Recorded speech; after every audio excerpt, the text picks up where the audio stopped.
وہی چیزیں ہیں. یہ دال دو زبردن بھی آپ نے اس تختی میں پڑھ لیا ہوگا, اور یہ با زبر با بھی آپ تختی نمبر 4 میں پڑھ چکے ہیں. وہی حمزہ زبر وہ بھی آپ تختی نمبر 4 میں پڑھ چکے ہیں. وہی چیزیں یہاں پہ دوبارہ آپ حضرات کے سامنے, کوئی بھی جو ہے نا نیا لفظ نہیں ہے, وہی ہے. لیکن سب صرف آپ نے بچوں کے سامنے جو ہے نا, اگر بچوں کو سمجھ میں نہیں آ رہا ہے تو آپ نے کرنا یہ ہے کہ ان کو علیحدہ علیحدہ مطلب یہ ایک ایک چیز دکھانی ہے, تو بچے کے سمجھ میں خود آٹومیٹکلی جو ہے نا وہ بیٹھ جائیں گے انشاءاللہ. اسی طریقے سے میں ایک اور لفظ بھی آپ حضرات کے سامنے پڑھ لیتا ہوں تاکہ آپ کو کوئی پریشانی نہ ہو.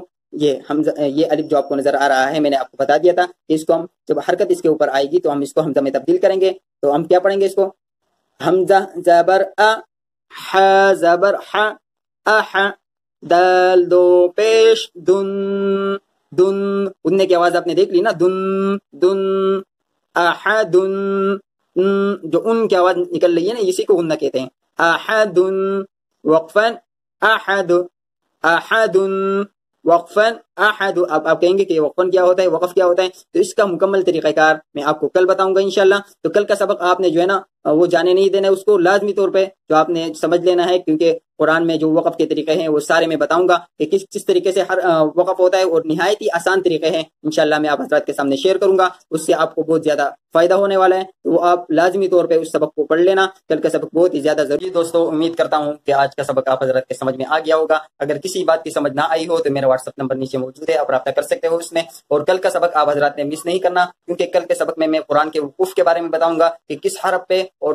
کس حروف پہ مطلب کس طریقے سے وقف کیا جاتا ہے, وہ میں آپ کو ساری ڈیٹیل کے ساتھ بتاؤں گا. کل کا سبق آپ نے مس نہیں کرنا. اسی کے ساتھ اجازت چاہتے ہیں, انشاءاللہ کل ملاقات ہوئی اگر اللہ نے چاہا تو.